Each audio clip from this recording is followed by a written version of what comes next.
As a former people pleaser, I used to do things with the intention of how it might make other people feel. And I put my feelings and needs on the back burner a lot. So when I started going after my dreams, I started to feel selfish. Like I didn't care about the people around me. Like by being happy and proud and free, that would upset someone and not leave enough happiness for them. But I realized that living a life of authenticity, and that means doing and being all the things to make you feel alive and happy, only encourages other people to live an authentic life also. And that shit right there is powerful. Understand two things. One, it is okay to be selfish. And by selfish, I mean to care about how you feel and do things that make you feel happy and good and excited about living. It is okay for you to have some you time, and it's okay for you to tell your needy friends that you are just not available. And two, you can never be sick enough to make someone else healthy. By denying yourself the things that you love makes everyone around you miserable, yourself included. By not going after your dreams and your desires, you are helping no one. You're hurting yourself and the people around you. You need to fill into your cup for you to be able to have something else to give to the people around you. I've been living an authentic life for, I want to say, I mean, I don't really know. I feel like I've really been understanding what authentic living looks like. And I've been following my dreams. Let's put it as that, more specific and condensed, for I want to say 2 years now. From thinking that I wanted to be an accountant with the main focus of helping people with financial literacy, helping people reclaim their time and their freedom through monetary gains and understanding how to use their money. That was my main focus, and it was very other directed. It was very much, how can I help the people? And not really about what would make me happy. I just leveraged with things I thought I could be good at to help the good of the all, but it wasn't something that I really wanted to do or felt like I would love.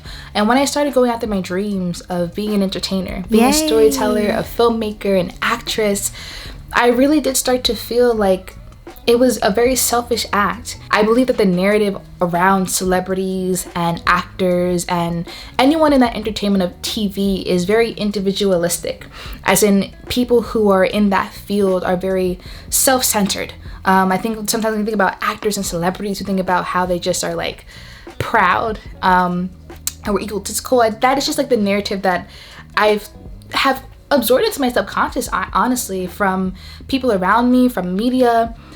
So when I was going into this new field, especially this one particularly, I did feel selfish and I did feel like, is this the right thing for me to do, or am I just not caring about everyone else around me? But for the past 2 years, especially the past year, all I've received is love. And love, not just because I'm going after the things that I want to do and how cool that is, but because by going after the things that I want to do, other people are also encouraged to get back onto the things that make them happy and feel free and feel excited and take risks. And I've encouraged people to be more creative, to take a risk, because yes, they are scary, but it's so worth it. Like, what's the point of living if you're not taking risks? And that has filled my cup to know that by living in my life of truth, by doing something that makes me genuinely happy, I'm also helping the collective still. There are a lot of people in my journey that I think about when I think of people who are living an authentic life and have inspired me to live an authentic life. And the very first person that comes to mind is my friend Stan.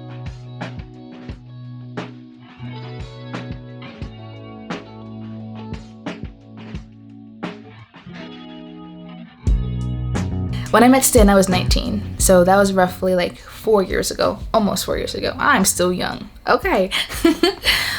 And he's a photographer and a lot of other things. But when I first met him and he told me he was a photographer and that's how he made his money, I was so taken aback. I had never met anyone who was a creative and made money from it.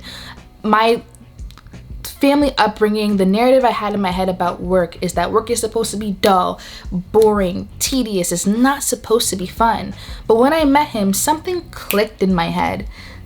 A seed was planted in my head that said, I can do work that is fun and cool and exciting and not go broke. Okay, because child, I ain't trying to be broke. That's why I went for accounting, because I knew like, child, I'm gonna help other people make money, but I'm gonna make money too. learned from that interaction with him that I can do something that is fulfilling for me, creative, fun, and cool. It was the first time I'd ever encountered a photographer in my life. It was the first time I'd ever encountered a creative. And, you know, that in part, that little seed that was planted in me, just simply by staying living, has been one of the things that has propelled me to this point of me now pursuing film and TV production full time as my career. It's amazing. And the coolest thing about it is that Stan did not know me. Stan did not decide to pick up a camera one day because he said, you know what, I need to help Sabrina do this thing. I need to help Nina live her dreams. He did not do it with the intent of me in mind.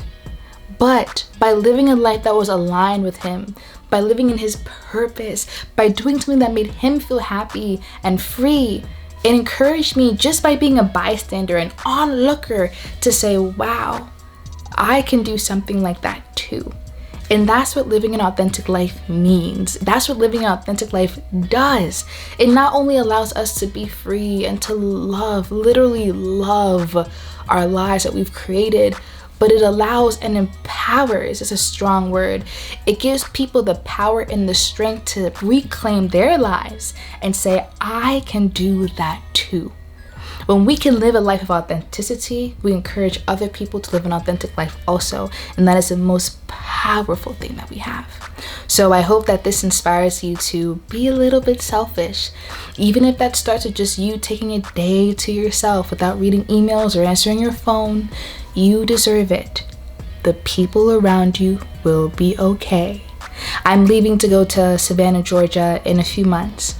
And one of my biggest concerns was, how is my family gonna deal? You know, being the youngest in a Caribbean Haitian household, I bear a lot of the weight. I feel a lot of the responsibility of keeping my family intact and afloat. And it was really hard for me to make the decision. No, it wasn't. I'm lying. But I was concerned about my absence in the household, about how people would be able to just sustain themselves and live. And I had to be like, you know what? I'm gonna be selfish. I'm gonna move roughly 1,000 miles away and call in and check in, you know, and still care about them, still visit when I can. But I'm gonna be selfish and do something that I really want and have trust that the people in my life will be totally okay.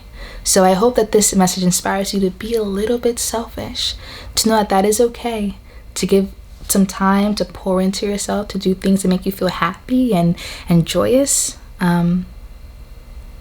Yeah.